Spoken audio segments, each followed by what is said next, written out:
రేవంత్ రెడ్డి గారు ముఖ్యమంత్రి అయిన తర్వాత వారు ఉప ముఖ్యమంత్రి భట్టి విక్రమార్క గారి చొరవతో గైడెన్స్ తో తెలంగాణ రాష్ట్రంలో ఇప్పుడు ఇస్తున్న దొడ్డు రకం బియ్యం మానేసి ఈ రోజు నుంచి ఈ సభ నుంచి యావత్ తెలంగాణలో 80 నుంచి 84% జనాభాకి సన్న బియ్యం ఇవ్వబోతుందని చెప్పి నేను మనం చేస్తున్నాను.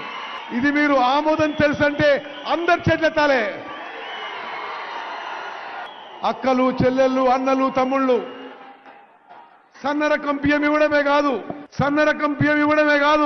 10 ఏళ్ల పాటు గత ప్రభుత్వంలో ఉన్న పెద్ద మనుషులు రేషన్ కార్డులు కూడా నామమాత్రంగా ఇవ్వడం జరిగింది. ఎక్కడో అక్కడ ఉప ఎన్నిక జరిగితే రేషన్ కార్డులు ఇచ్చింది కానీ అర్హత ఉండే వాళ్ళందరికీ రేషన్ కార్డు ఇవ్వలేదని చెప్పి నేను మనం చేస్తున్నాను. మన కాంగ్రెస్ ప్రభుత్వం వచ్చిన తర్వాత అర్హులందరికీ రేషన్ కార్డు ఇవ్వబోతున్న విషయం నేను మరోమారు మనం చేస్తున్నా. ఇదొక నిరంతర ప్రక్రియ.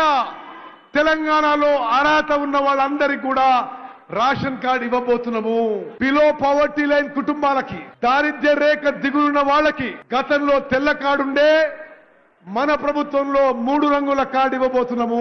అబౌవ్ పవర్టీ ఉన్న వాళ్ళకి, దారిద్ర్య రేఖకి ఎగువ ఉన్న వాళ్ళకి గతంలో గులాబీ కార్డు ఉండే ఇప్పుడు మనం గ్రీన్ కార్డ్, ఆకుపచ్చ కార్డు ఇవ్వబోతుందని చెప్పి మనం చేస్తున్నాం.